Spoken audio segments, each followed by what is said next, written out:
No vuelva a casa, señora, su esposo le hizo algo a su auto. En la cena de aniversario, el mesero me entregó un ticket con un mensaje oculto que decía: no vuelva a su casa, su esposo cambió los frenos de su auto. Pensé que era una broma de mal gusto, quizás un error, hasta que levanté la mirada y vi la expresión de terror genuino en el rostro de ese joven desconocido. Luego observé a mi esposo regresar del baño con esa sonrisa que conocía tan bien, la misma sonrisa que me enamoró hace 12 años, y supe con una certeza que me heló la sangre que algo estaba terriblemente mal en mi vida. Bienvenidos, familia, venimos con una historia más. No olvides comentarnos de dónde nos escuchas y suscríbete para más. Continuamos. Esa tarde me arreglé con especial cuidado para nuestra cena de aniversario. 12 años de matrimonio merecían celebrarse. Eso pensaba mientras me ponía el vestido negro que Marcos me había regalado el mes pasado. Ahora ese detalle resuena diferente en mi memoria, como tantas otras cosas. El vestido era elegante, quizás demasiado elegante para mí, pero él insistió tanto cuando lo vio en el escaparate. Me quedaba perfecto. Eso debió alertarme. Marcos nunca acertaba con las tallas. Me maquillé frente al espejo del baño, ese mismo espejo donde había llorado en silencio tantas veces durante los últimos 6 meses, preguntándome cuándo exactamente nuestro matrimonio se había convertido en esta cosa fría y distante. Él llegaba tarde del trabajo casi todas las noches. Sus explicaciones eran vagas, genéricas. Proyectos importantes, clientes exigentes, responsabilidades. Yo asentía porque eso hacen las esposas comprensivas, ¿verdad? Tragarse las dudas, confiar ciegamente, no hacer olas. Esa noche, Marcos me había pedido que fuera sola al restaurante. Él llegaría directo desde la oficina. Tenía una reunión de última hora que no podía cancelar, ni siquiera por nuestro aniversario. Lo dijo con ese tono de disculpa ensayada que ya no me convencía, pero yo fingí comprensión porque llevaba meses fingiendo tantas cosas que ya ni sabía qué emociones eran reales. Conduje mi auto hasta el restaurante, un lugar italiano precioso en el centro de la ciudad, con velas en cada mesa y un pianista tocando suavemente en la esquina. Demasiado romántico para lo que éramos ahora, pensé mientras el valet tomaba mis llaves. Recordé vagamente que Marcos había insistido en revisar mi auto esa misma mañana. Dijo que hacía un ruido extraño, que él lo llevaría al mecánico durante mi turno en el hospital donde trabajo como enfermera. Qué considerado, pensé entonces. Qué atento mi esposo ocupándose de estas cosas. Entré al restaurante envuelta en el aroma de albahaca y ajo. Marcos ya estaba sentado en nuestra mesa, luciendo impecable con su traje gris, el cabello perfectamente peinado hacia atrás. Se levantó cuando me vio, me besó la mejilla con una formalidad que me dolió más que la indiferencia. Nos sentamos como dos extraños educados jugando a ser pareja. La conversación durante la cena fue dolorosamente superficial. El clima, su trabajo, mi trabajo, cualquier cosa excepto lo que realmente importaba. Había una distancia en sus ojos que no podía descifrar. No era odio, no era frialdad exactamente. Era algo peor. Era la mirada de alguien que ya te ha borrado de su futuro, pero todavía tiene que cumplir con el presente. Pedimos vino. Él brindó por nosotros con palabras huecas que sonaban como un guión aprendido. Yo sonreí y bebí, sintiendo como el líquido bajaba por mi garganta mientras me preguntaba si realmente conocía al hombre sentado frente a mí. El mesero que trajo la cuenta no era el mismo que nos había atendido durante la cena. Este era más joven, quizás 25 años, con el cabello oscuro cayéndole sobre la frente y las manos ligeramente temblorosas mientras colocaba el pequeño sobre de cuero negro sobre nuestra mesa. Era un detalle extraño que registré sin darle importancia en ese momento. Los restaurantes cambian de personal constantemente durante el servicio. No significaba nada. Marcos revisó su teléfono, ese gesto que se había vuelto tan común entre nosotros. Una barrera digital perfecta para evitar cualquier conversación real. Aproveché para tomar el sobre y sacar el ticket. El total era razonable para un lugar así. $200 por una cena que sabía a ceniza en mi boca, por un aniversario que se sentía más como un funeral. Fue entonces cuando lo vi. En el reverso del ticket, escrito con tinta azul y letra apresurada, casi ilegible por el temblor de quien lo escribió, había un mensaje que haría que mi corazón dejara de latir por completo durante unos segundos interminables. No vuelva a su casa, su esposo cambió los frenos de su auto. Leí las palabras una vez, luego otra, y otra más. Mi cerebro se negaba a procesarlas, como si estuvieran escritas en un idioma que no comprendía completamente. Cambió los frenos de su auto. Los frenos. Mi auto. El auto que Marcos había llevado al mecánico esa misma mañana por un ruido extraño que yo nunca escuché. Levanté la vista instintivamente, buscando al mesero que había dejado el ticket. Lo encontré cerca de la entrada del restaurante, observándome con una intensidad que confirmaba que el mensaje era real, que no era un error, que esto estaba sucediendo de verdad. Nuestras miradas se cruzaron por apenas un segundo, pero en ese segundo vi algo que me heló hasta los huesos. Miedo genuino. No por él, sino por mí. Luego bajó la cabeza y desapareció hacia la cocina como si el simple hecho de mirarme pudiera matarlo también. Mis manos comenzaron a temblar. El ticket se sacudía entre mis dedos y tuve que dejarlo sobre la mesa antes de que Marcos notara algo. Mi esposo. El hombre con quien compartía cama cada noche. El hombre que me había jurado amor eterno frente a un altar. El hombre que aparentemente quería verme muerta. No. No podía ser cierto. Era imposible. Tenía que ser un malentendido terrible. Una confusión espantosa. Quizás el mesero estaba loco. Quizás era una broma cruel de alguien. Quizás había confundido a Marcos con otra persona. Mi mente buscaba desesperadamente explicaciones racionales para algo que desafiaba toda razón. Pero entonces recordé la insistencia de Marcos esa mañana. Su determinación por revisar mi auto personalmente. La forma en que había rechazado mi oferta de llevarlo yo misma al taller durante mi hora de almuerzo. Su necesidad de controlarlo todo sobre ese supuesto problema mecánico. Y recordé el seguro de vida. Ese maldito seguro de vida que Marcos había insistido que aumentara hace 3 meses. $500,000 ahora. Una suma absurda para una enfermera con un salario modesto y sin hijos. Yo había protestado, pero él argumentó que era por protección, por responsabilidad, por nuestro futuro juntos. Marcos guardó su teléfono y finalmente me miró con esa sonrisa que alguna vez me derretía el corazón. Ahora esa misma sonrisa me parecía la mueca de un depredador evaluando a su presa. Me preguntó si estaba lista para irnos y yo asentí porque no confiaba en mi voz. Las palabras del ticket ardían en mi cerebro como hierro candente. No vuelva a su casa. Su esposo cambió los frenos. Cada letra era una sentencia de muerte que alguien intentaba ayudarme a evitar. Tenía que actuar normal. Absolutamente normal. Si Marcos sospechaba que yo sabía algo, no tenía idea de qué podría hacer. Estábamos en un restaurante lleno de gente, sí, pero también estábamos a punto de salir a un estacionamiento oscuro donde mi auto manipulado, me esperaba como una trampa mortal perfectamente preparada. Tomé mi bolso con manos que rogué que no temblaran. Marcos se levantó y rodeó la mesa para jalarme la silla en un gesto de caballerosidad que ahora me parecía obsceno. Este hombre que jugaba a ser el esposo perfecto había pasado la mañana saboteando los frenos de mi vehículo. La disonancia cognitiva era tan brutal que sentí náuseas reales subiéndome por la garganta. Caminamos hacia la salida. Sus dedos rozaron mi espalda baja en ese gesto posesivo que solía hacerme sentir protegida. Ahora solo sentía el toque de alguien que estaba contando las horas, quizás los minutos, hasta que yo estuviera muerta en una cuneta, mi auto destrozado contra un árbol o un poste. Los frenos inútiles bajo mis pies desesperados. Me detuve abruptamente cerca de la puerta del baño. La excusa salió de mi boca antes de que pudiera pensarla completamente. Le dije que me sentía mal del estómago, que debía haber sido algo en la cena, que necesitaba ir al baño urgentemente. Vi algo cruzar por su rostro. Fue rápido, casi imperceptible, pero lo vi. Irritación. Impaciencia. Como si yo estuviera arruinando un cronograma cuidadosamente planeado. Entré al baño antes de que pudiera objetar. Mis piernas apenas me sostenían mientras cruzaba la puerta. Una mujer mayor se lavaba las manos frente al espejo. Esperé en un cubículo, temblando, respirando con dificultad, hasta que escuché sus pasos alejarse y la puerta cerrarse tras ella. Solo entonces me permití el lujo de desmoronarme. Me senté en el inodoro cerrado y saqué el ticket de mi bolso donde lo había escondido. Las palabras seguían ahí. No había sido una alucinación. No había sido mi imaginación. Alguien me había advertido que mi esposo quería matarme y cada fibra de mi ser gritaba que era verdad. Pero necesitaba estar segura. Necesitaba confirmación antes de destruir mi vida basándome en un mensaje anónimo en el reverso de un ticket de restaurante. Excepto que en el fondo ya sabía la verdad. Llevaba meses sintiéndola. Esa certeza incómoda que había ignorado porque enfrentarla significaba admitir que mi matrimonio era una mentira, que el hombre al que amaba era un extraño, que mi vida estaba en peligro real.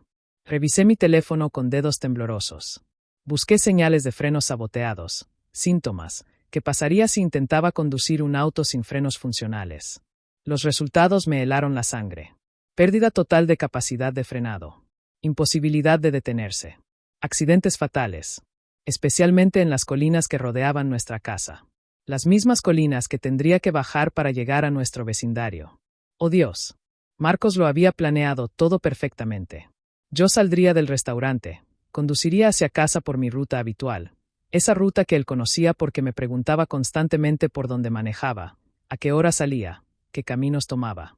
En algún momento de esas curvas pronunciadas, intentaría frenar y no pasaría nada. El auto seguiría acelerando cuesta abajo. Me estrellaría. Moriría. Y él cobraría $500,000 mientras lloraba en mi funeral como el esposo devastado. La bilis me subió por la garganta y esta vez no pude controlarla. Vomité en el inodoro, vaciando el estómago hasta que solo quedaron arcadas secas y amargas. Me limpié la boca con papel higiénico, intentando recuperar algo de compostura. No podía quedarme escondida en este baño para siempre. Marcos esperaba afuera y cada minuto que pasaba aumentaba su sospecha. Pero tampoco podía salir y subirme a ese auto. Eso era literalmente suicidio. Necesitaba un plan. Necesitaba salir de esta situación viva. Mi mente trabajaba a velocidad frenética, evaluando opciones, descartando posibilidades. Podía llamar a la policía, ¿pero qué les diría? ¿Que un mesero anónimo me había pasado una nota? ¿Qué creía que mi esposo había saboteado mi auto basándome en un presentimiento? No tenía pruebas. Y mientras tanto, estaría atrapada aquí, vulnerable. Podía enfrentar a Marcos directamente. Mostrarle el ticket, exigir respuestas. Pero si realmente había intentado matarme, ¿qué me impedía pensar que podría intentar algo más inmediato, más directo? Estábamos solos en un estacionamiento oscuro. Accidentes pasaban todo el tiempo. Solo había una opción que tenía sentido. Una que me mantendría viva el tiempo suficiente para descubrir la verdad. No podía subirme a mi auto bajo ninguna circunstancia. Me lavé la cara, me retoqué el maquillaje arruinado lo mejor que pude, y salí del baño con una determinación de acero envuelta en una máscara de normalidad. Marcos me esperaba cerca de la salida, consultando su reloj con impaciencia mal disimulada. Le sonreí débilmente y le dije que me sentía peor de lo que pensaba. Le dije a Marcos que me sentía demasiado mareada para conducir, que los calambres estomacales eran cada vez peores, que probablemente había sido una intoxicación alimentaria y que necesitaba que me llevara a casa en su auto. Vi cómo su rostro se transformaba mientras procesaba mis palabras. Fue como ver una máscara deslizarse momentáneamente, revelando algo oscuro y furioso debajo antes de que volviera a colocarla en su lugar. Me dijo que no era necesario, que yo estaba perfectamente bien para conducir, que solo eran nervios o quizás el vino. Su tono era ligero, casual, pero había algo forzado en esa ligereza. Algo desesperado. Insistió en que mi auto estaba justo ahí, que sería más fácil si cada uno tomara el suyo, que él necesitaba pasar por la tienda de camino a casa de todas formas. La tienda. A las 10 de la noche. En nuestro aniversario. Cuando nunca íbamos a ninguna tienda porque teníamos todo lo necesario en casa. Negué con la cabeza y puse mi mano en mi estómago en un gesto que esperaba luciera convincente. Le expliqué que realmente me sentía terrible, que había vomitado en el baño, que apenas podía mantenerme en pie. Esto último no era completamente mentira. Mis piernas temblaban tanto que tenía que concentrarme para no tambalearse. Vi la frustración crecer en sus ojos. Entonces cambió de táctica. Me sugirió que llamara un Uber, que él llevaría mi auto a casa para que no tuviéramos que regresar por el mañana. Qué considerado, qué práctico, qué perfectamente calculado. Si yo tomaba un Uber, él tendría acceso total a mi vehículo. Podría deshacerse de cualquier evidencia del sabotaje. O peor aún, podría arreglarlo superficialmente y crear otra oportunidad, otro accidente inevitable en el futuro cercano. Rechacé la idea inmediatamente. Le dije que necesitaba que él me llevara, que me sentía muy mal, que necesitaba a mi esposo conmigo. Usé esa palabra deliberadamente. Esposo. Como si todavía significara algo.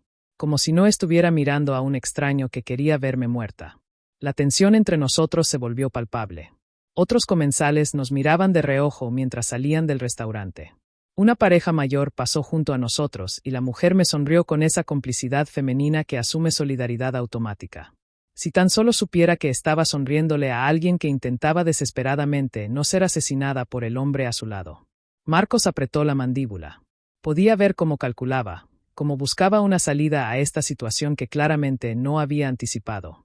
Su plan dependía de que yo condujera mi propio auto, de que bajara esas colinas oscuras sola, confiada, sin saber que los frenos no responderían cuando más los necesitara. Pero yo había arruinado ese plan y ahora él tenía que improvisar. Finalmente cedió, pero no con gracia. Me dijo que estaba exagerando, que siempre exageraba cuando se trataba de mi salud, que probablemente era solo ansiedad. Las palabras estaban diseñadas para hacerme dudar de mí misma, para hacerme sentir tonta e histérica. Técnicas que había perfeccionado durante años de nuestro matrimonio y que yo finalmente reconocía por lo que eran. Manipulación. Control. Gaslighting. Caminamos hacia el estacionamiento en un silencio cargado de significados no dichos. El valet trajo ambos autos. El mío, ese Honda Civic plateado que había comprado hace 3 años con mi propio dinero, se veía perfectamente normal bajo las luces del estacionamiento. Nada en su apariencia externa sugería que era una trampa mortal sobre ruedas. Esa era la belleza terrible del sabotaje bien hecho. Invisible hasta que era demasiado tarde. Marcos tomó las llaves de su BMW negro. Yo me quedé mirando mi auto, ese vehículo confiable que me había llevado al trabajo miles de veces, que nunca me había fallado, que ahora contenía un secreto letal en sus entrañas mecánicas. El valet esperaba pacientemente, sosteniendo mis llaves, probablemente preguntándose por qué no las tomaba. Le dije que lo dejara ahí, que vendríamos por él mañana. Marcos intervino bruscamente. Tomó mis llaves de las manos del valet y anunció que él lo llevaría a casa, que no había problema. Su tono no admitía discusión. Pánico puro me atravesó. Si él conducía mi auto ahora, tendría la oportunidad perfecta de reparar los frenos antes de que yo pudiera verificar el daño. Toda la evidencia del sabotaje desaparecería en un viaje de 20 minutos a casa. Entonces tuve una idea. Le dije que estaba muy mareada, que realmente necesitaba recostarme, pero que me daba pánico dejarlo solo conduciendo 2 autos. Sugerí que llamáramos una grúa, que mi seguro cubría el remolque, que podíamos decir que el auto no arrancaba. Una mentira sobre otra mentira, construyendo una muralla de protección entre ese vehículo manipulado y las manos de mi esposo. Marcos me miró como si hubiera perdido la razón completamente. Me recordó que el auto funcionaba perfectamente bien, que acababa de llegar en él, que llamar una grúa era ridículo e innecesario. Pero yo insistí con una terquedad nacida del terror, argumentando que algo sonaba extraño, que prefería que un profesional lo revisara, que mi ansiedad no me dejaría dormir si no lo hacíamos. Usé mi supuesta ansiedad como arma. Esa misma ansiedad que él había menospreciado y ridiculizado durante años ahora se convertía en mi salvavidas. Finalmente, exhausto por la discusión y probablemente calculando que pelear más solo levantaría sospechas, Marcos aceptó con una resignación que sonaba más a derrota. Llamé a la grúa mientras él observaba cada movimiento, cada palabra que pronunciaba al teléfono. Le di la dirección de un taller mecánico que conocía, uno que abría temprano, uno donde Marcos no tenía conexiones ni control. Esperamos en silencio mientras la grúa llegaba. 20 minutos que se sintieron como 20 horas. Marcos fumaba compulsivamente aunque había dejado el cigarrillo hace años. Yo temblaba y fingía que era por el frío de la noche. Cuando finalmente el conductor de la grúa cargó mi auto y se alejó llevándose la evidencia hacia un lugar seguro, sentí que podía respirar por primera vez desde que había leído ese mensaje terrible.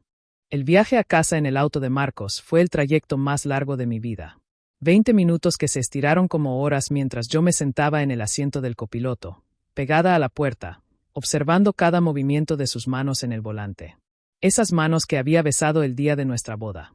Esas manos que me habían acariciado en noches de intimidad. Esas manos que habían manipulado los frenos de mi auto con la intención fría y calculada de matarme. No hablamos durante todo el camino. Él mantenía la vista fija en la carretera, la mandíbula apretada, conduciendo con una tensión contenida que hacía que cada músculo de su cuerpo pareciera a punto de estallar. Yo miraba por la ventana, viendo pasar las luces de la ciudad, preguntándome cómo había llegado a este punto. Como la mujer que fui, esa enfermera competente y segura de sí misma, se había convertido en alguien que temía por su vida en el auto de su propio esposo. Pensé en simplemente saltar del vehículo en el siguiente semáforo. Abrir la puerta y correr. ¿Pero hacia dónde? ¿Y entonces qué? Marcos sabía dónde trabajaba, dónde vivía mi hermana, dónde estaban todos los lugares que yo consideraba seguros. Si realmente quería matarme, huir solo postergaría lo inevitable. Necesitaba pruebas. Necesitaba confirmación irrefutable de que el mensaje en ese ticket era real antes de destruir mi vida huyendo de ella. Llegamos a nuestra casa, esa construcción de 2 pisos en un vecindario tranquilo donde los jardines estaban perfectamente cuidados y todos se saludaban cordialmente los fines de semana. Una fachada de normalidad que escondía esta pesadilla surrealista. Marcos estacionó en el garaje y apagó el motor. El silencio que siguió fue ensordecedor. Salí del auto antes de que pudiera decir algo. Entré a la casa con pasos rápidos, directa al baño del piso de arriba, y cerré la puerta con seguro. Me senté en el borde de la tina y saqué mi teléfono con manos temblorosas. Busqué talleres mecánicos abiertos toda la noche, servicios de emergencia automotriz, cualquier cosa que pudiera darme respuestas inmediatas. Encontré uno. Un taller 24 horas a 15 kilómetros de distancia. Marqué el número y cuando contestaron, inventé una emergencia.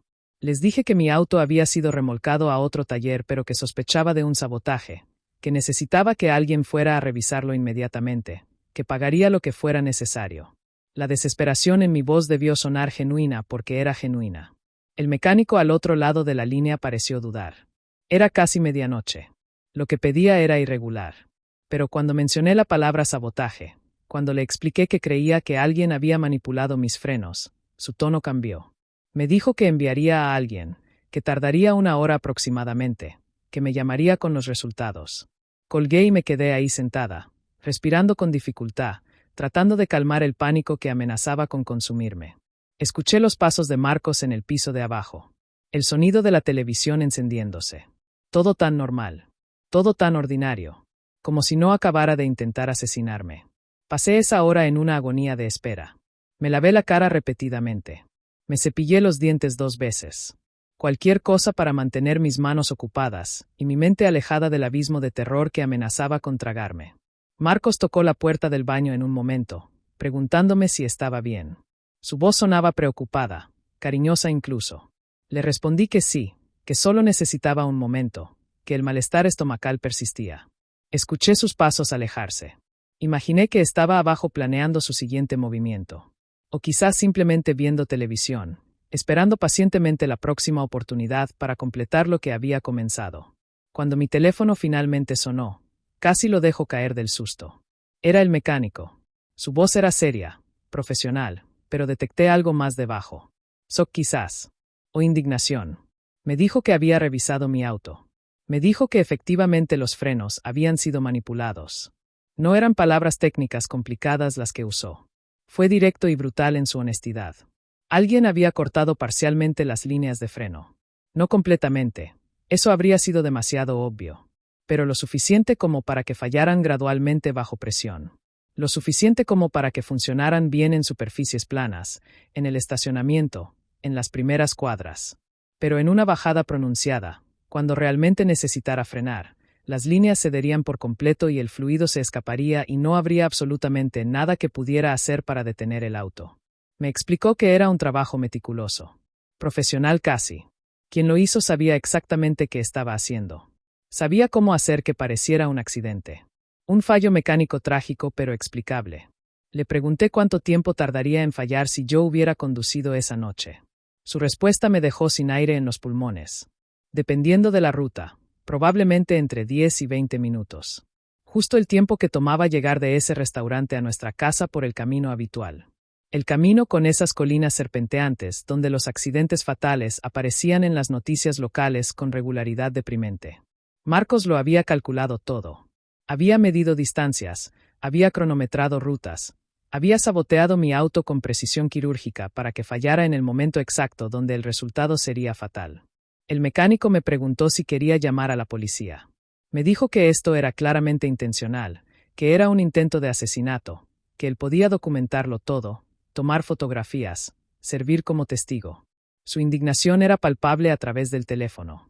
Este hombre, este extraño completo, estaba más furioso por lo que alguien me había hecho que mi propio esposo. Le dije que sí, que llamaríamos a la policía, pero que primero necesitaba documentarlo yo misma. Necesitaba fotografías. Necesitaba evidencia que no pudiera ser disputada o desaparecida. Me prometió que preservaría todo exactamente como lo encontró, que no tocaría nada hasta que llegara con las autoridades. Colgué el teléfono y me quedé sentada en el suelo del baño, con la espalda contra la puerta cerrada, procesando la confirmación de mi peor pesadilla. No había sido mi imaginación. No había sido paranoia o exageración. El mensaje en ese ticket había sido real. Mi esposo, el hombre con quien había compartido 12 años de mi vida, había intentado matarme. Y lo habría logrado si no fuera por un mesero desconocido que tuvo el valor de advertirme. Me permití llorar entonces. Lágrimas silenciosas que corrían por mis mejillas mientras mordía mi mano para ahogar cualquier sonido. No podía dejar que Marcos me escuchara. No podía darle ninguna razón para sospechar que yo sabía la verdad. Porque ahora que tenía la confirmación, ahora que sabía sin lugar a dudas que él quería verme muerta, necesitaba un plan para sobrevivir a esta noche. Me quedé en ese baño durante horas, reconstruyendo sistemáticamente los últimos meses de mi vida como un detective revisando evidencia en una escena del crimen. Excepto que la escena del crimen era mi matrimonio y la víctima potencial era yo.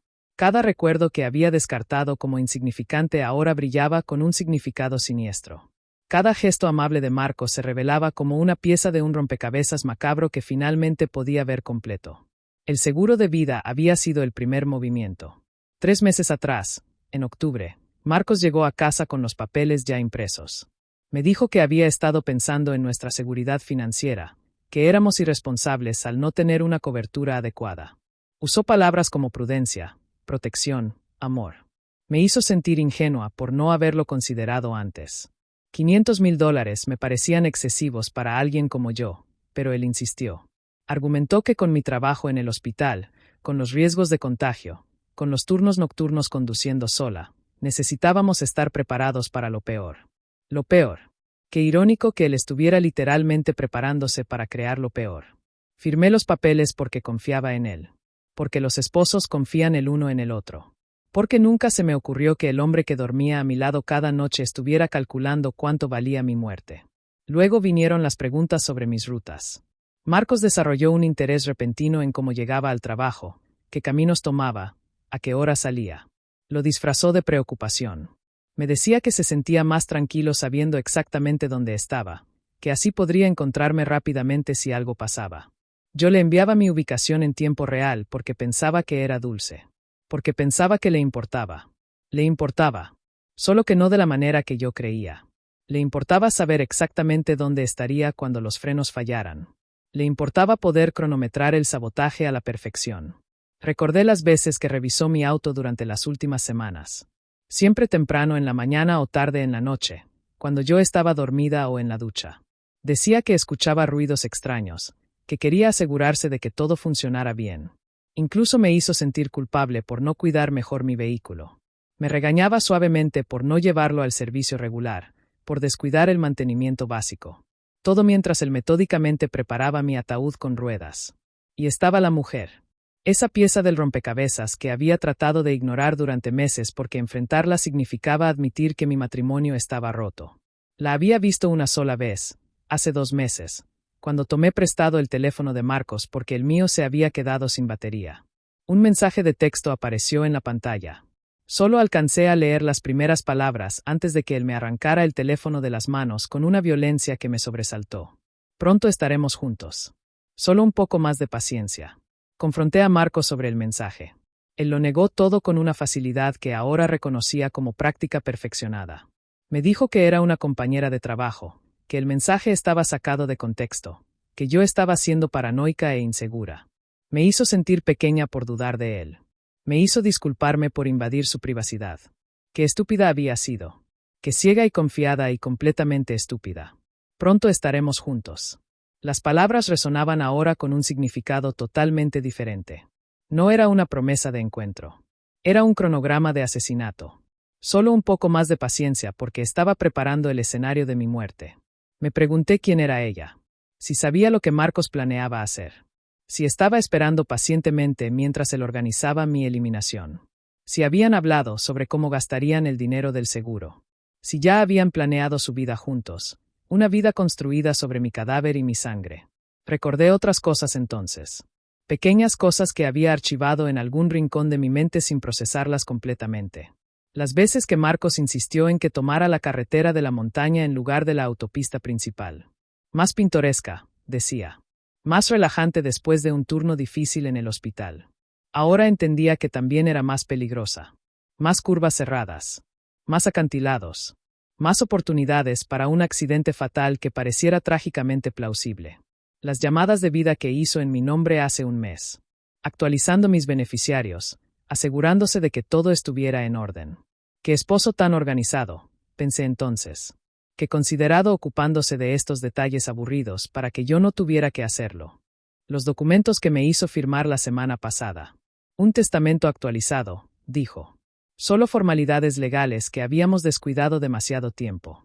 Papeles que firmé mientras veía televisión, sin leer realmente, confiando en que mi esposo no me entregaría nada que pudiera perjudicarme. Cada pieza encajaba perfectamente. Un plan ejecutado durante meses, quizás más. No había sido un impulso. No había sido rabia momentánea o pasión descontrolada. Esto había sido frío, calculado, meticulosamente orquestado. Marcos me había estado matando lentamente, preparándose, construyendo su coartada, asegurándose de que cuando finalmente sucediera, nadie sospecharía nada excepto un accidente terrible y trágico. La esposa trabajadora que conducía cansada después de largos turnos en el hospital. Los frenos que fallaron en una carretera peligrosa. El esposo destrozado que había tratado de mantener el auto en buen estado, pero que no pudo prevenir lo inevitable. La póliza de seguro que parecería simple prudencia en retrospectiva en lugar de premeditación. Pensé en el funeral que probablemente ya había planeado en su cabeza. Las lágrimas que derramaría tan convincentemente. El duelo que interpretaría con la perfección de alguien que había ensayado cada gesto. Los amigos y familiares que lo consolarían, diciéndole que no era su culpa, que estas cosas pasaban, que al menos yo no había sufrido. Excepto que sí habría sufrido. En esos últimos segundos bajando la colina, presionando frenéticamente el pedal del freno sin obtener respuesta, viendo el árbol o el poste o el acantilado acercarse inevitablemente, sabiendo que iba a morir, habría sufrido un terror inimaginable. Y Marcos lo sabía. Lo había planeado. Lo había querido. Me obligué a respirar profundamente, a controlar el pánico que amenazaba con ahogarme. Necesitaba pensar con claridad. Necesitaba ser estratégica. Porque ahora que sabía la verdad, ahora que tenía confirmación del sabotaje, estaba en una posición aún más peligrosa que antes. Si Marcos sospechaba que yo sabía, si intuía que su plan había sido descubierto, no tenía idea de qué haría. Los hombres desesperados hacían cosas desesperadas. Y un hombre que ya había demostrado estar dispuesto a asesinar a su esposa no retrocedería ante métodos más directos si las circunstancias lo requerían. Podía llamar a la policía ahora mismo. Podía salir de este baño, marcar el número de emergencias, y esperar que llegaran antes de que Marcos hiciera algo. Pero, ¿y luego qué? ¿Las autoridades creerían mi historia? ¿Un mensaje anónimo en un ticket de restaurante y los frenos saboteados serían suficiente para arrestarlo? Pensé en cómo sonaría mi acusación. Mi esposo intentó matarme manipulando mi auto. Tengo un mensaje de un mesero desconocido como prueba. Marcos negaría todo, por supuesto. Diría que yo estaba loca, paranoica, que nuestro matrimonio había estado bajo estrés y que yo había fabricado esta fantasía elaborada. Diría que los frenos probablemente fallaron por desgaste natural, que había llevado el auto al mecánico precisamente para prevenir problemas, que era una trágica coincidencia. Y sería su palabra contra la mía. El esposo respetable, exitoso, con su trabajo estable y su reputación intachable contra la esposa enfermera que trabajaba turnos agotadores y que probablemente estaba exhausta y confundida. Podía imaginarlo perfectamente. Marcos con su traje impecable frente a los detectives, su expresión de preocupación genuina mientras explicaba que había notado que yo estaba cada vez más ansiosa últimamente, más paranoica. Que había sugerido que buscara ayuda profesional, pero que yo me había resistido. Que esto era claramente un episodio de algo más profundo. Me harían parecer la loca mientras él caminaba libre, esperando su próxima oportunidad. No podía permitir que eso sucediera. Necesitaba más que el testimonio del mecánico y un mensaje anónimo. Necesitaba evidencia irrefutable que conectara a Marcos directamente con el sabotaje.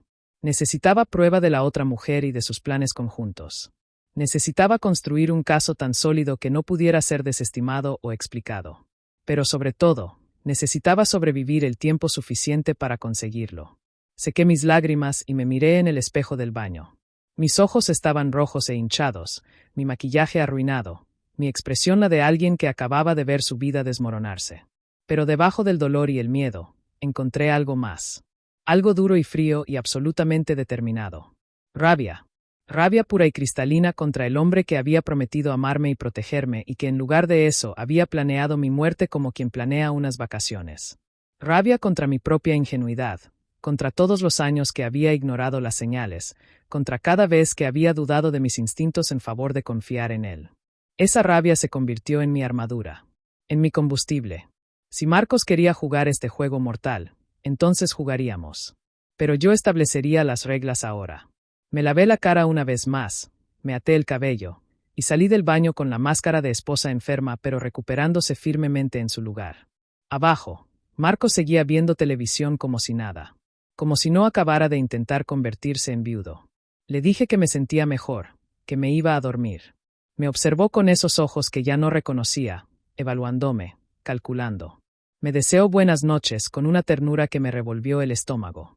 Subí a nuestra habitación, me metí en la cama que habíamos compartido durante 12 años, y mantuve mi teléfono bajo la almohada con el número de emergencias ya marcado, listo para llamar con solo presionar un botón. No dormí esa noche. No podía, porque ahora sabía que el mayor peligro no estaba en la carretera o en un auto saboteado. Estaba durmiendo bajo el mismo techo que yo. No podía esperar hasta que amaneciera. Cada minuto en esa casa sentía como tentar al destino. Marcos roncaba suavemente a mi lado, un sonido que alguna vez me había resultado reconfortante y que ahora me ponía la piel de gallina. Dormía tan plácidamente, tan tranquilo, como si no tuviera sangre en las manos. Como si no acabara de fallar en asesinar a su esposa. A las 6 de la mañana me levanté con cuidado de no hacer ruido. Le dije a Marcos, que ya estaba despertando, que tenía turno temprano en el hospital, que habían llamado por una emergencia. Otra mentira añadida a la torre de mentiras que ahora construía para mantenerme viva. Él apenas gruñó una respuesta, medio dormido, probablemente aliviado de verme ir. Conduje el auto de Marcos hasta el restaurante italiano donde todo había comenzado la noche anterior. Parecía imposible que solo hubieran pasado unas horas. Sentía como si hubiera envejecido décadas en una sola noche. El restaurante no abriría hasta las 11, pero vi movimiento dentro. Personal de limpieza preparando el lugar para el día. Toqué insistentemente en la puerta de cristal hasta que un hombre mayor con delantal me miró con irritación. Le hice señas desesperadas. Finalmente abrió la puerta lo suficiente para hablarme a través de la rendija. Le expliqué que necesitaba hablar urgentemente con uno de los meseros de la noche anterior. Describí al joven que me había dado el ticket con el mensaje. Cabello oscuro, 25 años aproximadamente, nervioso, con manos temblorosas. El hombre me miró con desconfianza, probablemente pensando que era alguna cliente desquiciada persiguiendo al personal. Le mostré el ticket. Le mostré el mensaje escrito en el reverso. Vi cómo su expresión cambiaba de irritación a shock mientras leía las palabras. Me preguntó si era verdad, si mi esposo realmente había saboteado mi auto. Asentí, incapaz de formar palabras sin romper en llanto nuevamente. Le conté sobre la confirmación del mecánico, sobre los frenos cortados, sobre cómo ese mensaje anónimo me había salvado la vida. Su actitud cambió completamente. Me hizo pasar. Me ofreció café que acepté con manos temblorosas, y me dijo que el mesero se llamaba David Hernández. Que trabajaba solo algunos turnos porque tenía otro empleo de tiempo completo. Que era buen chico, callado, confiable. Que también trabajaba como mecánico en un taller cerca del aeropuerto. El taller cerca del aeropuerto. Las palabras resonaron en mi cabeza como campanas de alarma. Le pregunté el nombre del taller. Cuando me lo dijo, sentí como todas las piezas finales del rompecabezas se encajaban con un clic casi audible. Era el mismo taller al que Marcos había llevado mi auto 2 días atrás. El taller donde supuestamente habían revisado ese ruido extraño que yo nunca había escuchado. David no solo me había advertido al azar. David había visto a Marcos sabotear mi auto. Había sido testigo directo del intento de asesinato. El hombre del restaurante me dio la dirección del taller y el horario de David. Empezaba su turno a las 8. Miré mi reloj. 7:15. Tenía tiempo suficiente para llegar. Conduje por la ciudad con una determinación renovada. El taller era una construcción modesta en una zona industrial, con 3 bahías de servicio y un pequeño edificio de oficinas adjunto. Llegué antes de las 8 y esperé en el estacionamiento, bebiendo el café ya frío, observando a los mecánicos llegar para comenzar su jornada. Reconocí a David inmediatamente cuando salió de un auto destartalado. Mismo cabello oscuro, misma complexión delgada, pero ahora vestido con overol de mecánico en lugar del uniforme de mesero. Se veía exhausto, como si tampoco hubiera dormido en toda la noche. Me vio esperando junto a la entrada y se detuvo en seco. El terror cruzó su rostro. Probablemente pensó que Marcos me había enviado, que venía a confrontarlo, quizás a amenazarlo. Levantó las manos en un gesto defensivo automático. Salí del auto lentamente, tratando de parecer lo menos amenazante posible. Le dije mi nombre. Le dije que venía sola. Le dije que necesitaba hablar con él urgentemente sobre el mensaje que me había dado. David miró alrededor nerviosamente, como si esperara que Marcos apareciera de las sombras en cualquier momento. Me hizo una seña para que lo siguiera hacia la parte trasera del taller, lejos de la vista de la calle. Nos paramos junto a un contenedor de basura, rodeados de llantas usadas y partes de autos desechadas. Un escenario apropiadamente desolado para esta conversación imposible. Le agradecí por el mensaje. Le dije que me había salvado la vida. Y entonces le pregunté directamente cómo sabía sobre los frenos. David se desmoronó. Literalmente se deslizó contra la pared del taller hasta quedar sentado en el suelo de concreto manchado de aceite. Y comenzó a hablar con una voz quebrada por la emoción contenida. Me contó que 2 días atrás, un hombre había llegado al taller con un Honda Civic plateado. Mi auto. Que el hombre había dicho que el vehículo tenía problemas de frenos y que quería que los revisaran. David había sido asignado al trabajo. Cuando revisó el sistema de frenos, encontró que estaban en perfectas condiciones. Se lo informó al cliente. Pero el hombre, Marcos, insistió. Dijo que definitivamente había algo mal, que necesitaba que lo revisaran más a fondo.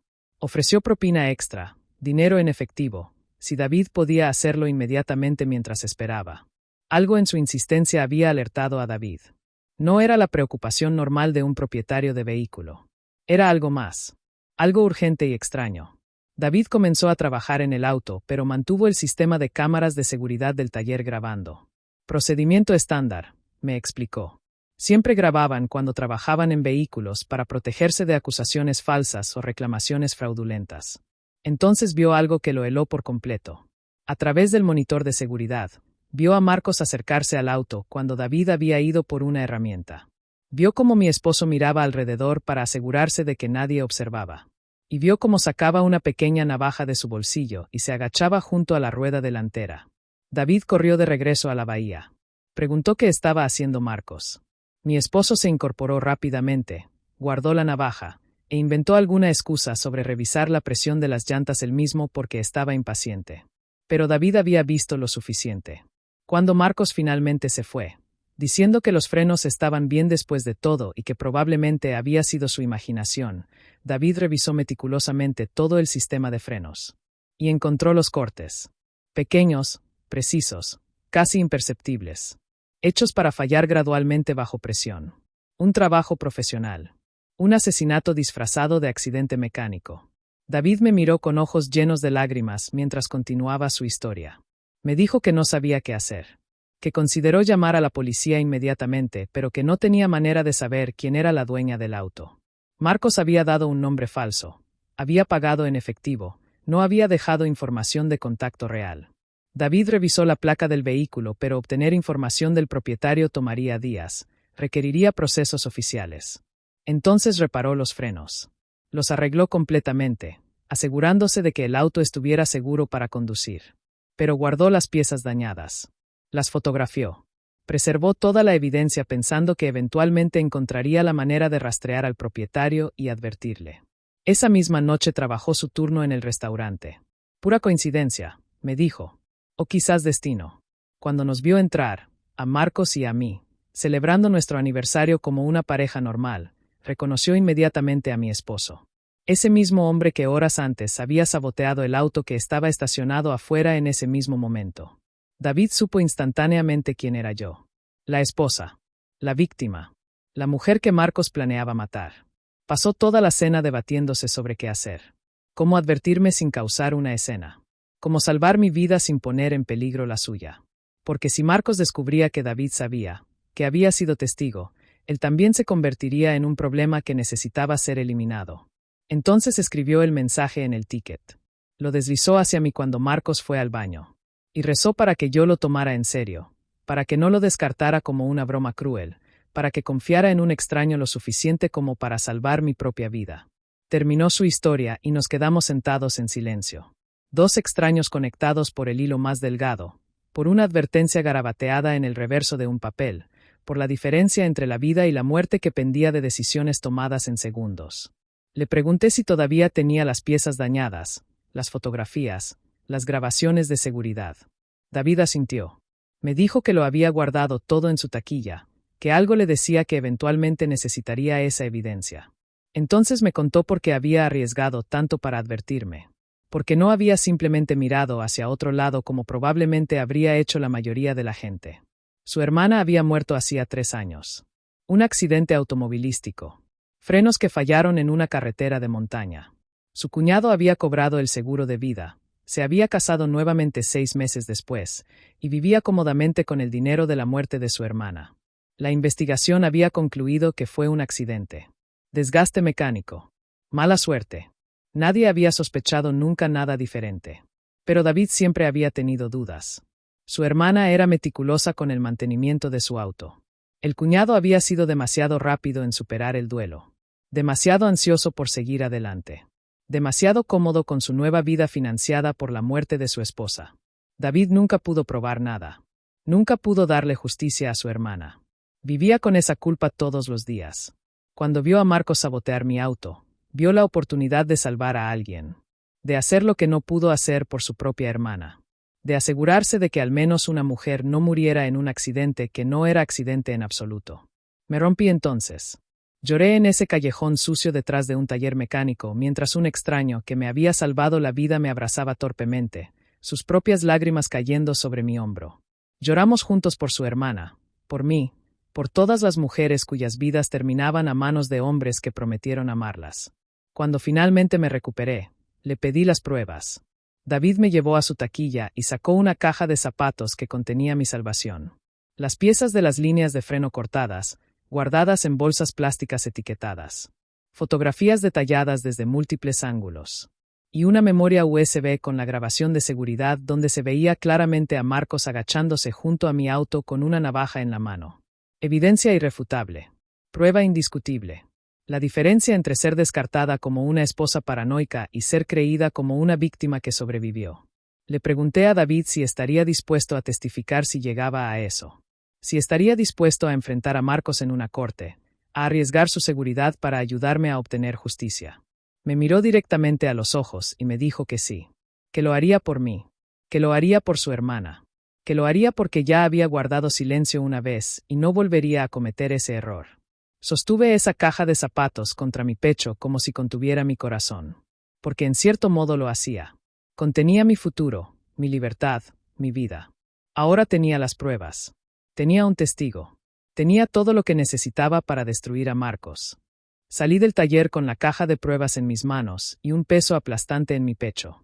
Tenía evidencia suficiente para enviar a Marcos a prisión.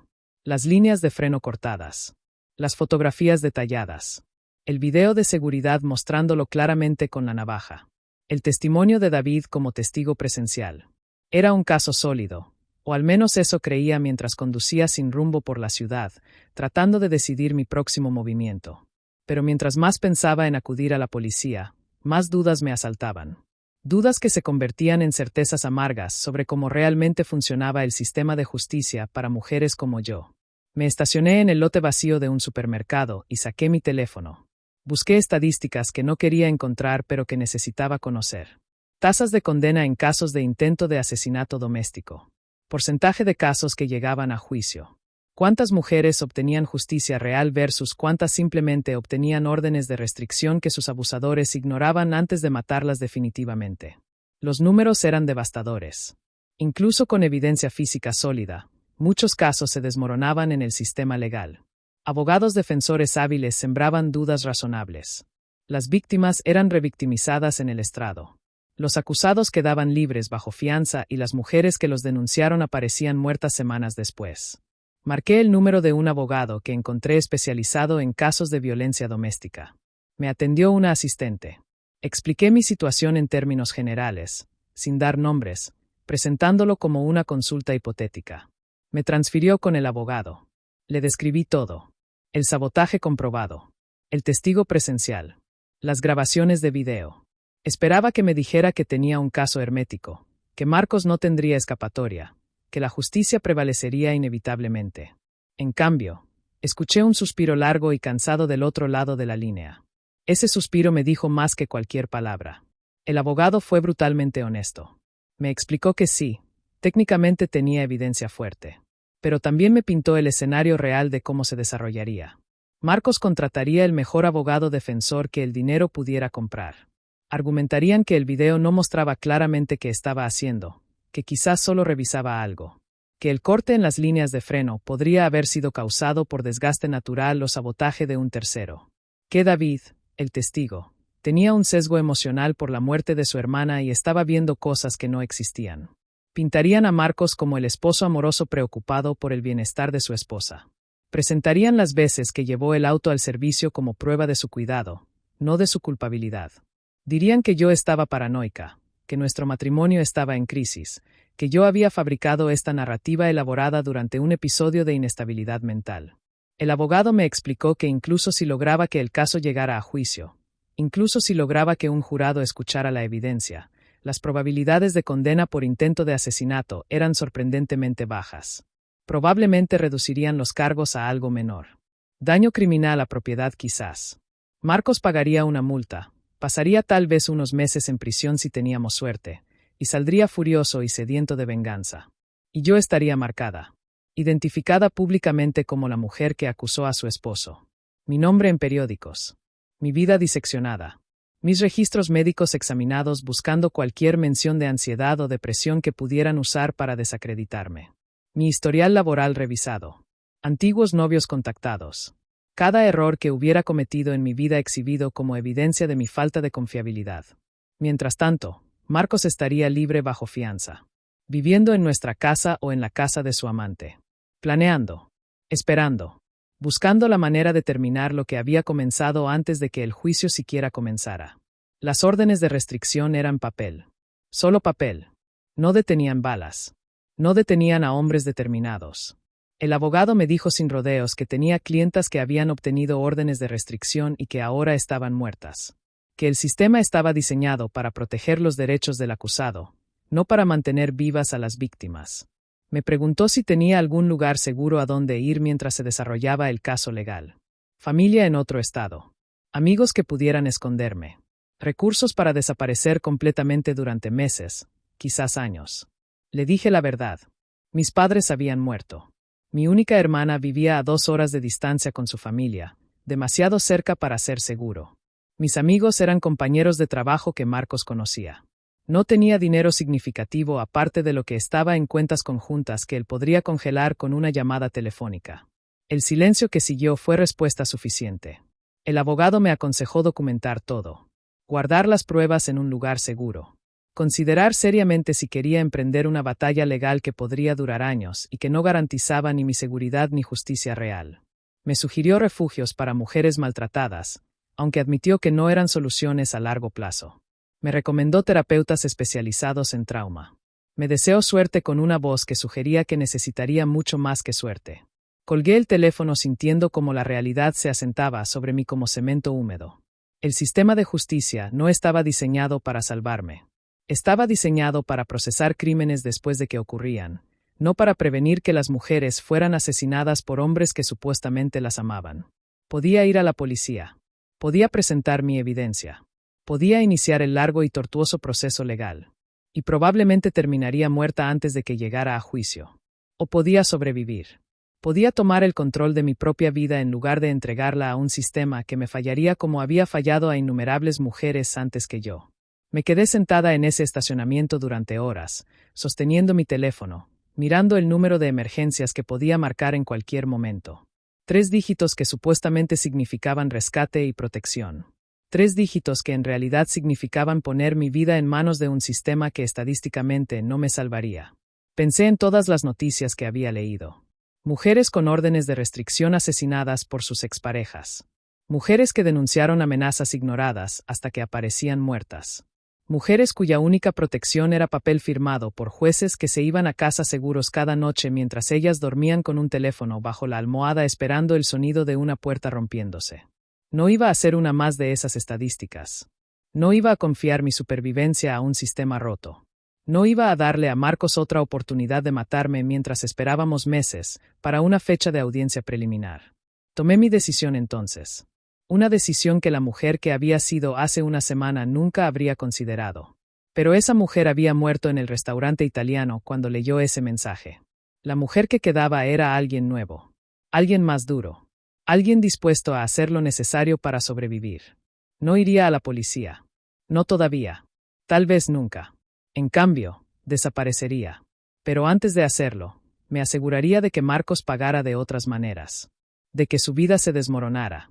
De que incluso si nunca veía el interior de una celda, viviera con las consecuencias de lo que intentó hacerme. Regresé a casa esa tarde con la caja de evidencias escondida en el maletero del auto de Marcos, envuelta en una manta vieja. Cada pieza de mi supervivencia guardada en cartón y plástico, esperando el momento correcto para ser usada. Entré por la puerta principal como si nada hubiera cambiado, como si todavía fuera la esposa confiada que había salido esa mañana. Marcos estaba en la sala, trabajando en su laptop. Levantó la vista cuando entré y algo cruzó por su rostro. Una fracción de segundo de sorpresa. Como si no esperara verme regresar. Como si hubiera estado preparándose para recibir una llamada muy diferente. La llamada de la policía informándole que su esposa había muerto en un terrible accidente en la carretera del hospital. Le sonreí. Le dije que el turno había estado tranquilo. Otra mentira añadida a la montaña de mentiras que ahora era nuestra vida juntos. Él asintió, devolvió la mirada a su computadora, pero noté cómo sus dedos se quedaban inmóviles sobre el teclado. Como su mandíbula se apretaba casi imperceptiblemente.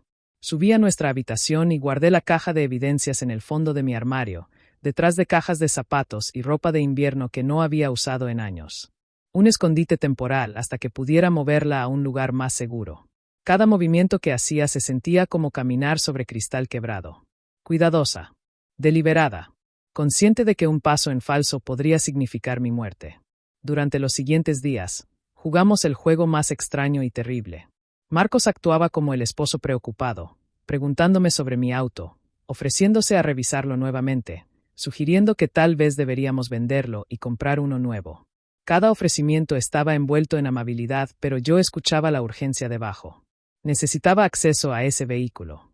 Necesitaba asegurarse de que no quedara evidencia de su sabotaje. Le agradecía sus ofrecimientos y los rechazaba con excusas vagas. El auto estaba bien ahora. El mecánico había dicho que todo funcionaba perfectamente. No había necesidad de preocuparse. Veía la frustración acumularse en sus ojos con cada rechazo. Yo actuaba normal. Increíblemente, convincentemente normal. Cocinaba nuestras cenas como siempre. Veía televisión a su lado en el sofá. Respondía mensajes de texto de amigas sobre planes que sabía que nunca sucederían. Me reía en los momentos apropiados. Fingía intimidad sin cruzar nunca la línea hacia lo físico, usando dolores de cabeza y cansancio como escudos. Pero por las noches, cuando él dormía, yo permanecía despierta mirando el techo, escuchando cada sonido de la casa, cada crujido de madera, cada suspiro del viento contra las ventanas. Mi teléfono siempre bajo la almohada con el volumen al máximo y el número de emergencias premarcado. Un cuchillo de cocina escondido entre el colchón y el somier de mi lado de la cama. Porque sabía que Marcos también estaba jugando. También estaba actuando. También estaba esperando su momento. Lo observaba observarme. Esa era nuestra nueva realidad. Dos personas en una casa fingiendo ser pareja mientras cada uno evaluaba al otro como amenaza.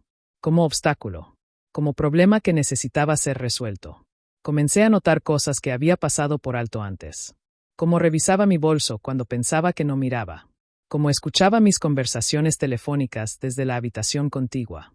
Como verificaba el kilometraje de su auto cada vez que yo regresaba, calculando exactamente dónde había estado basándose en la distancia recorrida. Me di cuenta de que había instalado una aplicación de rastreo en mi teléfono. La encontré una noche mientras él se duchaba. Una pequeña app oculta en las configuraciones que registraba cada lugar que visitaba, cada mensaje que enviaba. Había estado monitoreándome durante meses sin que yo lo supiera. No la borré. Eso habría alertado que la había descubierto.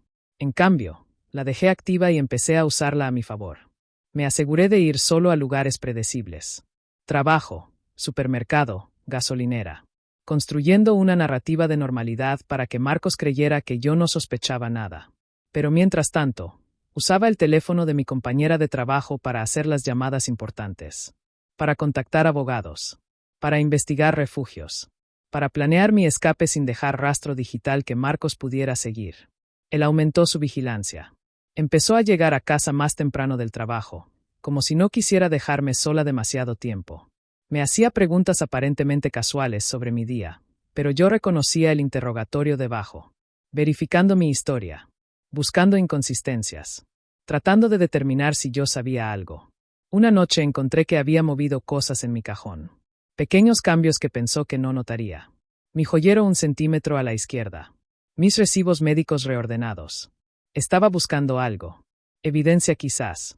O planeando plantar algo que pudiera usar contra mí más adelante. 2 podían jugar ese juego. Empecé a documentar todo. Fotografiaba el odómetro de su auto cada mañana y cada noche. Guardaba cada recibo, cada mensaje de texto, cada email, construyendo mi propio registro de sus movimientos y comportamientos. Revisé nuestras finanzas mientras él dormía. Descubrí retiros de efectivo que no podía explicar.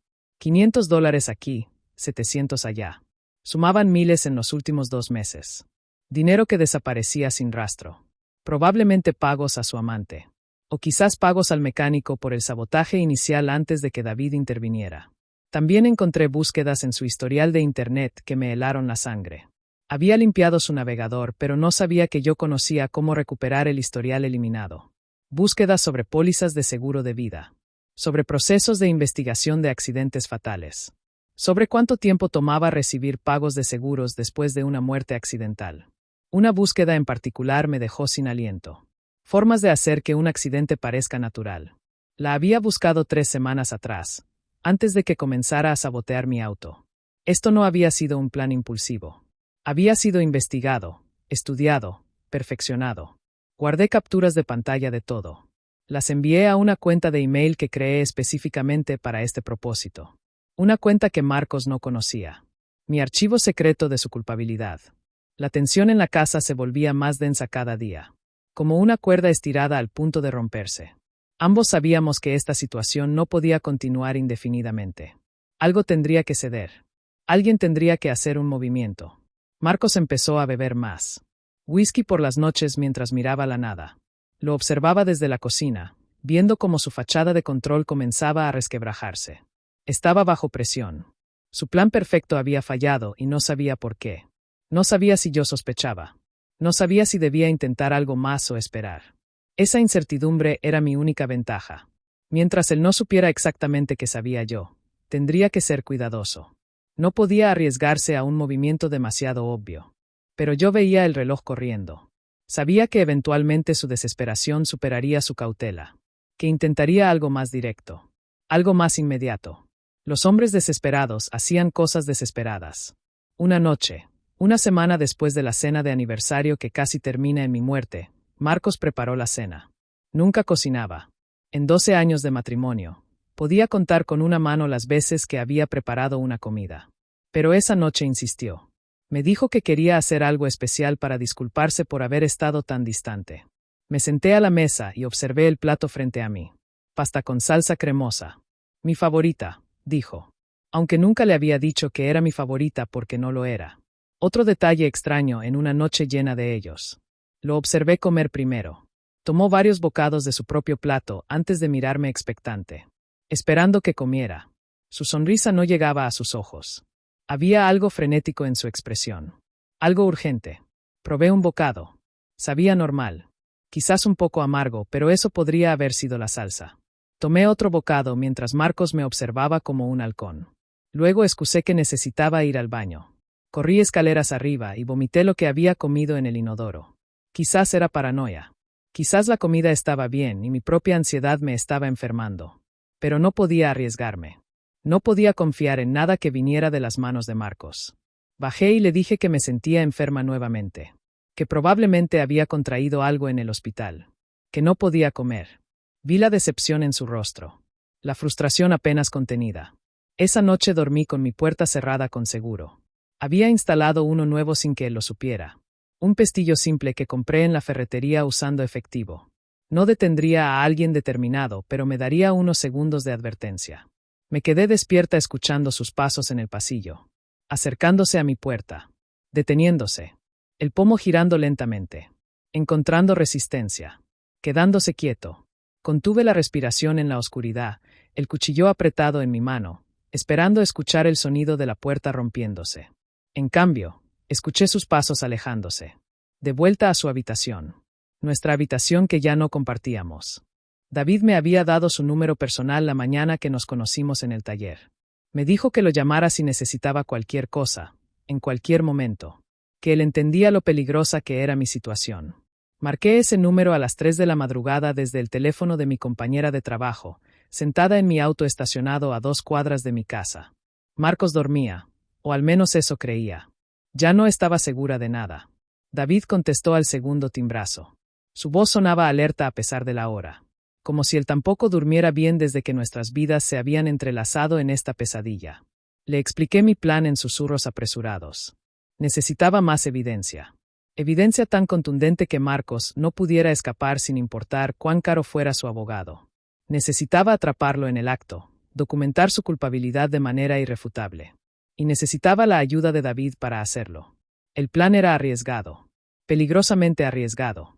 Pero vivir en esa casa con Marcos era más peligroso. Cada día que pasaba aumentaba la probabilidad de que intentara algo más directo. Algo de lo que no podría escapar. David estuvo de acuerdo sin vacilar. Me dijo que haría lo que fuera necesario. Que su hermana merecía justicia y yo merecía vivir. Que ya había guardado silencio una vez y esa culpa lo perseguía cada noche. No volvería a cometer el mismo error. 2 días después, David llegó al taller con equipo que había pedido prestado a un amigo que trabajaba en seguridad privada. Cámaras diminutas con grabación de alta definición. Tan pequeñas que cabían en la palma de mi mano. Tan discretas que serían casi imposibles de detectar una vez instaladas. Esperé hasta que Marcos salió a su cita semanal en el gimnasio. Una rutina que mantenía religiosamente cada jueves por la tarde. 2 horas donde yo sabía exactamente dónde estaba. Rastreado no solo por su propia rutina, sino también por la aplicación en mi teléfono que él pensaba que yo no había descubierto. David vino a la casa. Trabajamos rápido, metódicamente.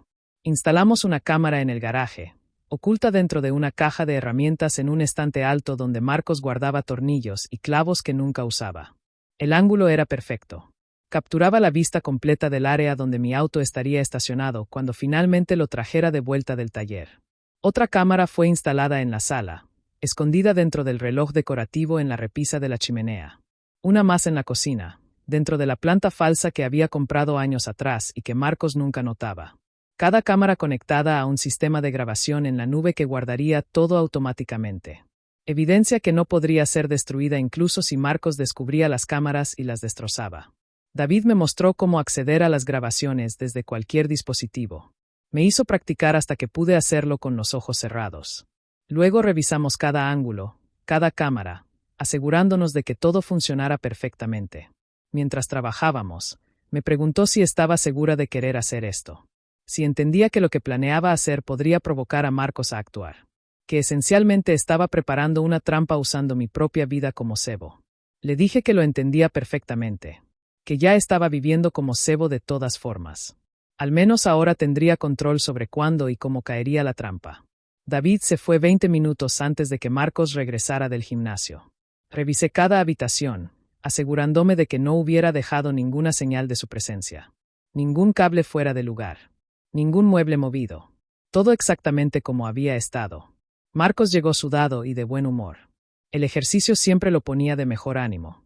Me preguntó qué había hecho durante su ausencia. Le dije que había dormido. Que finalmente me sentía lo suficientemente segura como para descansar. Mentira sobre mentira, tejiendo una red que eventualmente lo atraparía. Esa noche en la cena, casual como quien no quiere la cosa, mencioné que finalmente había decidido traer mi auto de regreso a casa. Que el taller había terminado con todas las reparaciones. Que lo recogería mañana durante mi turno de almuerzo. Vi cómo se iluminaron sus ojos. Solo por un segundo, pero lo vi. Interés. Anticipación. Oportunidad. Me dijo que él podría recogerlo por mí si quería. Que no había problema. Que de todas formas tenía que salir mañana cerca de esa área. Que esposo tan considerado. Que atento. Que absolutamente predecible. Rechacé su oferta suavemente. Le dije que necesitaba hacerlo yo misma, que parte de superar mi ansiedad sobre el auto era retomar el control. Psicología barata pero efectiva. Marcos asintió comprensivamente mientras yo veía los engranajes girando en su cabeza. Traje mi auto a casa al día siguiente. Lo estacioné en el garaje exactamente donde la cámara oculta capturaba el mejor ángulo. Marcos estaba en el trabajo cuando llegué. Dejé las llaves en el gancho junto a la puerta como siempre hacía. Accesibles. Tentadoras. Luego esperé. Pasaron 2 días sin que nada sucediera. Marcos actuaba normal. Tal vez demasiado normal. Demasiado relajado. Demasiado amigable. Me preguntaba sobre mi auto constantemente. ¿Cómo funcionaba? Si notaba algún ruido extraño.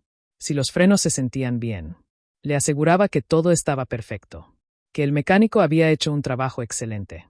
Que me sentía completamente segura conduciendo nuevamente. La tercera noche, incapaz de dormir como siempre, revisé las grabaciones de la cámara del garaje desde mi teléfono a las 2 de la madrugada. Retrocedí las últimas 24 horas en velocidad rápida. Nada inusual. Solo mi auto estacionado bajo la luz fluorescente parpadeante que Marcos nunca se había molestado en cambiar. Estaba a punto de apagar la aplicación cuando vi movimiento en la pantalla. La puerta del garaje que conectaba con la casa se abría lentamente. Una figura emergía de la oscuridad. Marcos, vestido completamente de negro, descalzo para no hacer ruido. Se movía con una gracia sigilosa que me hizo preguntarme cuántas veces había hecho esto antes. Caminó directamente hacia mi auto. No había vacilación en sus movimientos. Ninguna duda. Esto era algo que había planeado, tal vez durante días, esperando el momento perfecto cuando creyera que yo estaba profundamente dormida. Sacó algo de su bolsillo. Una pequeña linterna y lo que parecía ser la misma navaja que había usado antes. Mi corazón latía tan fuerte que temí despertarlo incluso desde habitaciones separadas. Se agachó junto a la rueda delantera izquierda. La misma que había saboteado la primera vez. La cámara capturaba todo con claridad cristalina. Su rostro visible bajo la luz de su linterna. Sus manos trabajando meticulosamente. Los movimientos precisos de alguien que sabía exactamente qué estaba haciendo. No estaba simplemente dañando las líneas de freno esta vez. Estaba haciendo algo más elaborado. Más sutil. Vi cómo aflojaba tornillos. Cómo cortaba cables casi imperceptiblemente. Cómo ajustaba componentes de maneras que garantizarían falla, pero no inmediatamente. No en el garaje o en la entrada. Sino después, en la carretera, cuando fuera demasiado tarde. Trabajó durante casi 15 minutos. Metódico. Cuidadoso. Asegurándose de que cada paso fuera ejecutado perfectamente. Luego se detuvo y revisó su trabajo con la linterna. Asintió para sí mismo, satisfecho. Pero antes de levantarse, hizo algo que me dejó completamente helada. Sacó su teléfono y tomó fotografías del sabotaje. Múltiples ángulos. Documentación detallada de exactamente qué había hecho y cómo. Al principio no entendí por qué alguien documentaría su propio crimen. Entonces lo comprendí. Las fotografías eran para después. Para cuando tuviera que explicarle a su amante qué había hecho, cómo lo había hecho, cómo había sido lo suficientemente inteligente para ejecutar el asesinato perfecto. Evidencia de su propia brillantez que planeaba compartir con la mujer por quien me estaba matando. La arrogancia era asombrosa. La estupidez envuelta en esa arrogancia era casi cómica si no fuera tan aterradora. Marcos guardó su teléfono, recogió sus herramientas y regresó a la casa tan silenciosamente como había llegado. La puerta del garaje se cerró detrás de él. El garaje volvió a quedar en silencio excepto por mi auto, ahora una trampa mortal lista para activarse. Guardé la grabación inmediatamente. La descargué. La copié. La envié a múltiples ubicaciones en la nube. La compartí con David, quien la guardó en sus propios dispositivos. Evidencia irrefutable que ahora existía en tantos lugares que sería imposible borrarla completamente. Tenía todo lo que necesitaba ahora. Video de Marcos saboteando mi auto, no una sino 2 veces. Sus propias fotografías del crimen en su teléfono. El testimonio de David. Las piezas físicas del primer sabotaje. Un rastro de evidencia tan sólido que ningún abogado defensor podría desmontarlo. Pero mientras miraba esa grabación una y otra vez, mientras observaba a mi esposo trabajar tan diligentemente en mi asesinato, tomé una decisión final. No iba a la policía todavía. Pasé los siguientes 3 días ejecutando el plan más importante de mi vida.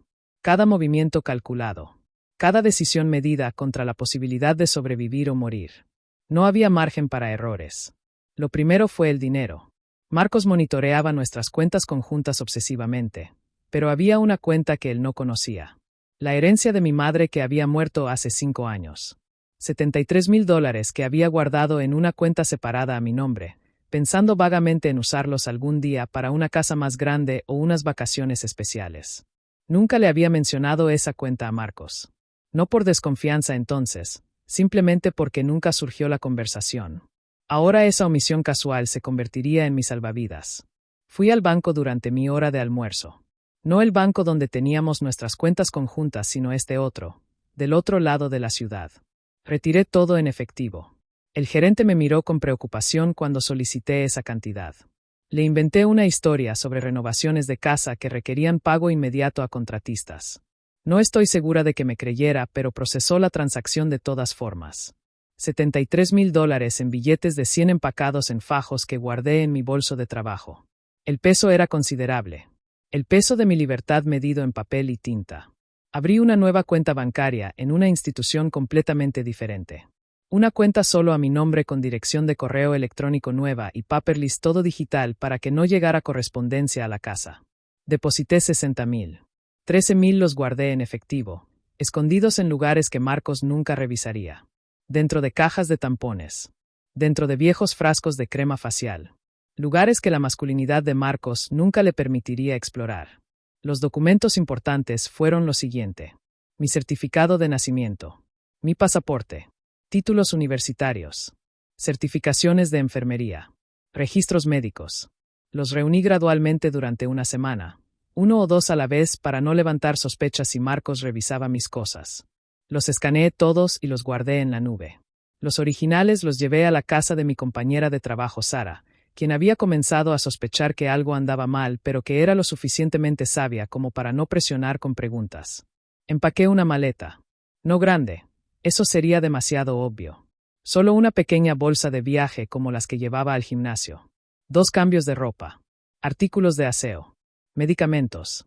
El mínimo necesario para sobrevivir hasta que pudiera comprar más. La guardé en el maletero del auto de Sara. Reuní toda la evidencia contra Marcos. Las grabaciones de las cámaras.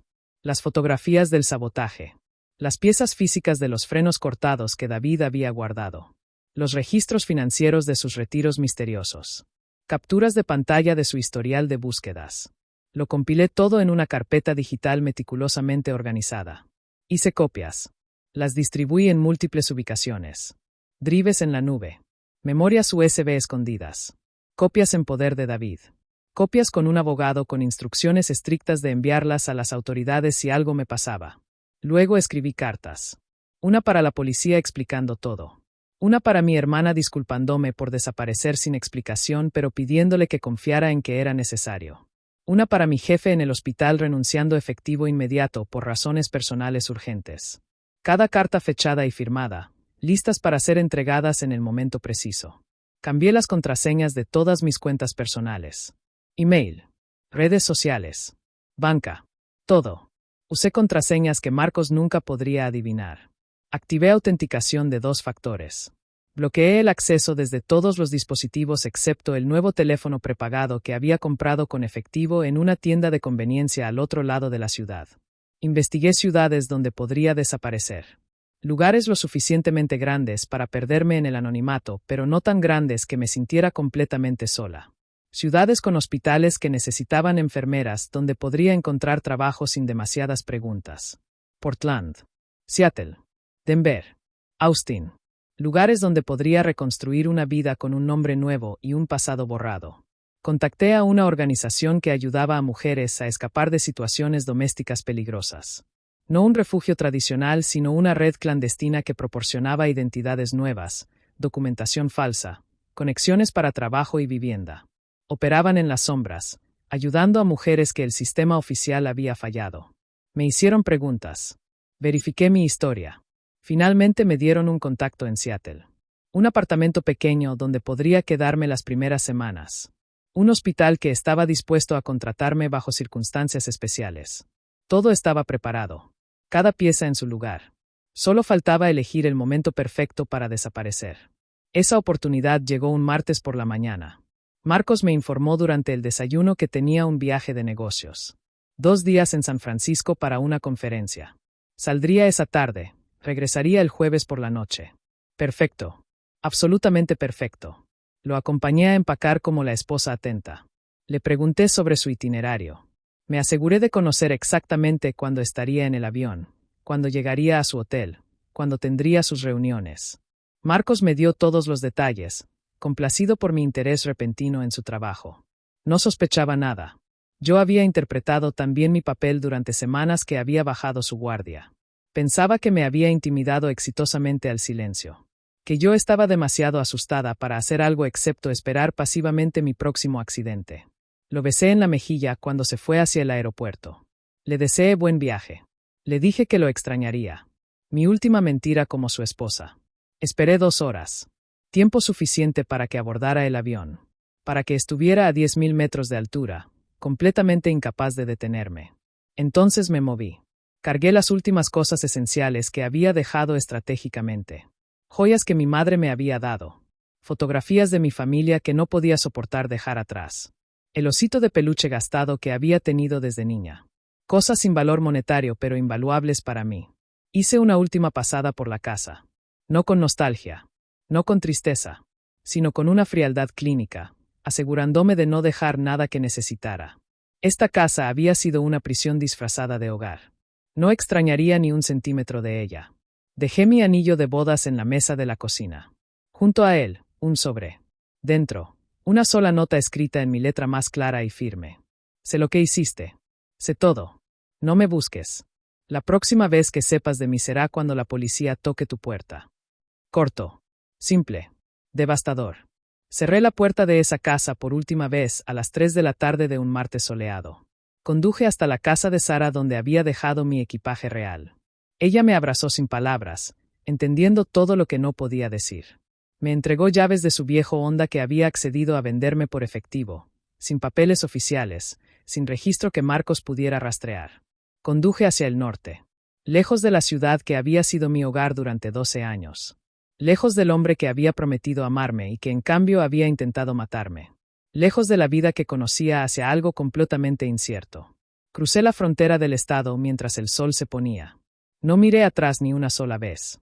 Porque finalmente, después de semanas de terror, finalmente estaba haciendo lo único que garantizaba mi supervivencia. Han pasado 6 meses desde aquella tarde de martes cuando cerré la puerta de esa casa por última vez. 6 meses viviendo como alguien que técnicamente soy, pero que se siente como una persona completamente diferente. Trabajo en un hospital en Seattle bajo mi propio nombre.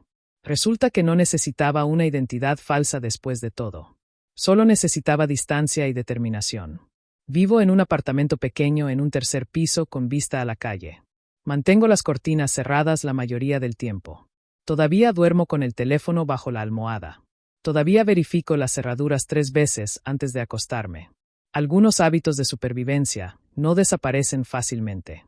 David me llama una vez por semana, verificando que siga viva, que siga segura. Se ha convertido en algo parecido a un amigo, este extraño que me salvó la vida con un mensaje garabateado en un ticket de restaurante. Me mantiene actualizada sobre lo que pasó después de mi desaparición. Marcos reportó mi ausencia a la policía 3 días después de que me fui. Interpretó el papel del esposo angustiado a la perfección. Lloró en las noticias locales. Suplicó mi regreso. Ofreció recompensa por información. El performance fue convincente, David me dijo. Casi demasiado convincente. Pero entonces el abogado que yo había contratado entregó el sobre. Todas las pruebas meticulosamente compiladas. Las grabaciones de video de Marcos saboteando mi auto, no una sino 2 veces. El testimonio de David. Las piezas físicas de los frenos cortados. Los registros financieros. Las capturas de pantalla. Todo empaquetado en una evidencia tan irrefutable que incluso el mejor abogado defensor no pudo desmantelarla. La investigación fue rápida. Marcos fue arrestado 4 semanas después de mi desaparición. Acusado de intento de asesinato. La fiscalía tenía un caso hermético. El video era particularmente condenatorio. Marcos saboteando mi auto en nuestro propio garaje, documentando su propio crimen con fotografías en su teléfono. Intentó alegar que yo había fabricado todo, que las grabaciones eran falsas, que David y yo estábamos confabulados. Su abogado intentó cada táctica del libro. Ninguna funcionó. Encontraron a la otra mujer. Su nombre era Vanessa. Trabajaba en su oficina, tal como había sospechado. Cuando los detectives la interrogaron, se desmoronó completamente. Confesó que sabía sobre los planes de Marcos, que habían discutido mi muerte como si fuera una simple logística, que ella había estado esperando pacientemente el dinero del seguro para que pudieran empezar su nueva vida juntos. La acusaron como cómplice. Ambos enfrentaban décadas en prisión. El juicio está programado para el próximo mes. Me han pedido que testifique. La fiscalía dice que no es absolutamente necesario dado lo sólido de la evidencia, pero que mi testimonio sellaría cualquier duda restante. Agregaría el elemento humano. La víctima que sobrevivió contando su historia. Todavía no he decidido si iré. Parte de mí quiere mirarlo a los ojos desde el estrado. Quiere que vea a la mujer que intentó matar parada frente a él, viva, fuerte, implacable. Quiere que sepa que falló completamente. Pero otra parte de mí no quiere darle ni un segundo más de mi tiempo. No quiere estar en la misma habitación que él nunca más. Ya le di 12 años de mi vida. No merece ni un minuto adicional. Mi terapeuta dice que la decisión debe ser mía. Que no hay respuesta correcta. Que sobreviví y eso es lo que importa. Que todo lo demás es solo ruido. A veces me pregunto sobre la mujer que fui antes de esa cena de aniversario.